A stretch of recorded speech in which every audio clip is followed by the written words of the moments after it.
Hello' বন্ধুসকল, এই ব্যক্তি প্ৰতিদিন তিনি বেলাই কিয় ইটা আৰু শিল খাই থাকে? আপুনি কি কেতিয়াবা ইমান ডাঙৰ পৰুৱা দেখিছে? আৰু কিয় বা ভাৰতীয় কোনো গ্ৰামৰ এক ব্যক্তিক লৈ আমেৰিকাৰ একাডেমিক স্কুলবিলাকত পঢ়োৱা হয়? এইবিলাক জানিবলৈ ভিডিঅ'টো শেষলৈকে চাওক, কাৰণ আজিৰ এপিছডত আমি দেখাবলৈ লৈছো আপুনি নজনা এনেকুৱাই কিছু বিখ্যাত ফেক্ট যা দেখিলে আপুনি আচৰিত হৈ যাব। তাৰ আগতে মোৰ এটা ৰিকুৱেষ্ট, আপোনালোকে ভিডিঅ'ত এটা লাইক কৰি দিব, কাৰণ আপোনালোকৰ এটা লাইকৰ কাৰণে আমি আৰু ভিডিঅ' বনাবলৈ আগ্ৰহী হওঁ। তো স্বাগতম আপোনাক আন এটা নতুন এপিছডলৈ। তো বলক এতিয়া পৰিচিত হওঁ এই ফৰেষ্ট মেনটোৰ লগত। আচৰিত হৈ আছে কিয় এই ব্যক্তিৰ নাম ফৰেষ্ট মেন বুলি কৈ আছো? এই ব্যক্তিৰ নাম যাদৱ পলাই মায়ং।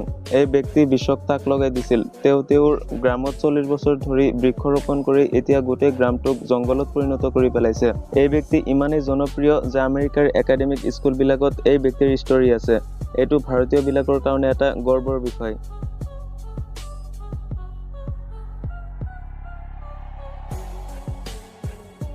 বন্ধুসকল, এইটো কি সম্ভৱ? এজন মানুহ 24 লাখ মানুহৰ প্ৰাণ বচাব?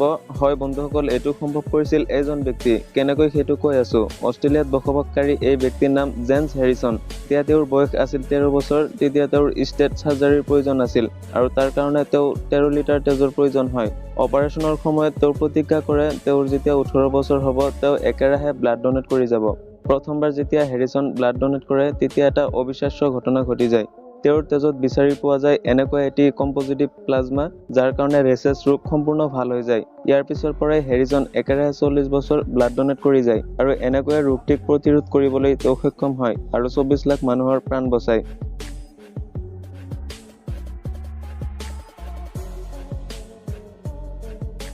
ৰাছিয়াত এটা চি বিচ আছে যাৰ নাম ইছুৰিবে। বহু বছৰ আগতে এই সমুদ্ৰ সৈকতৰ লগত এটা কাঁচৰ বটল তৈয়াৰকাৰক কোম্পানী আছিল, যাৰ ফলত হাজাৰ হাজাৰ টন বটল এই সমুদ্ৰ সৈকতৰ পানীৰ লগত মিলিত হৈছিল। এইবিলাকে পানীক মাৰাত্মকভাৱে দূষিত কৰিছিল, কিন্তু ইয়াৰ পিছতেই প্ৰকৃতিয়ে যেন এটা অলৌকিক ঘটনা ঘটাই পেলালে। বৰ্তমান এই কাঁচৰ বটলবিলাক ইমানেই সুন্দৰ শিলৰ টুকুৰাত পৰিণত হৈ গৈছে যা দেখিবলৈ বহু মনোমুগ্ধকৰ।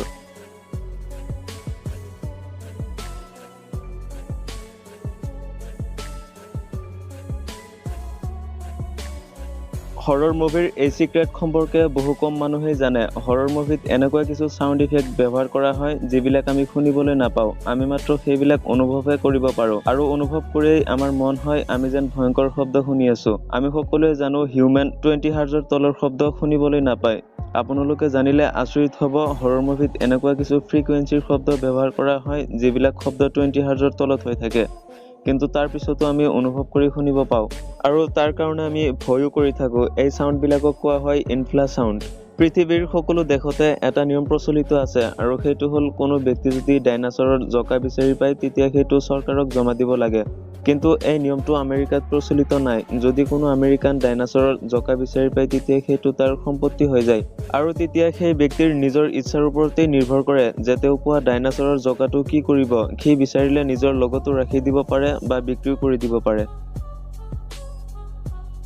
এটা ৰিচাৰ্চত জনা গৈছে যেতিয়া কোনো ব্যক্তিয়ে একৰ অধিক ভাষা জানে আৰু যেতিয়া তেওঁ অন্য কোনো লেংগুৱেজত কথা পাতিবলৈ আৰম্ভ কৰে তেতিয়া তেওঁৰ পাৰ্চনেলিটি চেঞ্জ হৈ যায়, যা তেওঁ নিজেও বুজিব নোৱাৰে। এইটো সাবকনচিয়াছলি হৈ থাকে। উদাহৰণস্বৰূপে কোৱা যায় যেতিয়া কোনোবাই আলমাৰি খুলি মেগী দেখা পায় আৰু তেতিয়া তাৰ মূৰত মেগী বনাই খোৱাৰ চিন্তা আহি পৰে।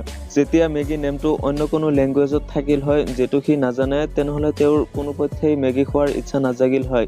আৰু এনেকুৱাই লেংগুৱেজ আমাৰ পাৰ্চনেলিটি চেঞ্জ কৰি থাকে। এইটো হ'ল বিগ বন্ড এণ্ট। এইবিলাক হ'ল পৃথিৱীৰ সকলোতকৈ ডাঙৰ প্ৰজাতিৰ পৰুৱা। সাধাৰণতে এইবিলাক চাউথ আমেৰিকাত পোৱা যায়।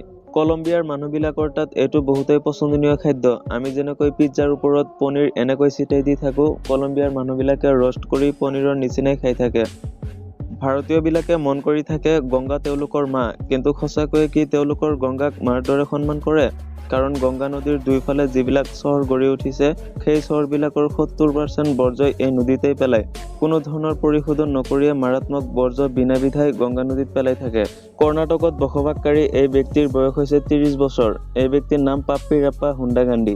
আমি সাধাৰণতে 3 বেলা ভাত, মাছ, মাংস এইবিলাক খাই থাকোঁ, কিন্তু এই ব্যক্তি প্ৰতিদিনেই 3 বেলাই ইট আৰু শিল খাই থাকে। প্ৰতিদিন তেওঁ এটা ইটা আৰু 2 কেজি শিলৰ গুড়া খাই থাকে। পাপ্পিৰাপ্পাৰ বয়স যেতিয়া 10 বছৰ আছিল তেতিয়াৰ পৰাই তেওঁ এইবিলাক খোৱা আৰম্ভ কৰিছিল। এইবিলাক তেওঁৰ খাবলৈ ভাল লাগিবলৈ আৰম্ভ কৰে আৰু এতিয়াৰ পৰাই তেওঁ একেৰাহে 20 বছৰ ধৰি এইবিলাক খাই আহি আছে।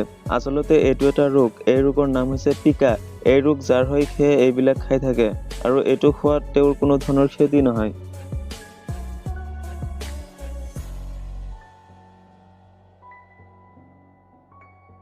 যদি ভিডিওটো ভাল লাগি থাকে তেন্তে শ্বেয়াৰ কৰিব পাৰে আৰু আপুনি যদি এনেকৈ ৰহস্য ৰোমাঞ্চ আনকমন আৰু ইন্টাৰেষ্টিং ভিডিঅ' চাবলৈ পছন্দ কৰি থাকে তেনেহ'লে চেনেলটো ছাবস্ক্ৰাইব কৰক আৰু কাষত থকা বেল আইকনটো প্ৰেছ কৰক। তো দেখা হ'ব আগামী এপিছডলৈ, তেতিয়ালৈকে ভালে থাকিব।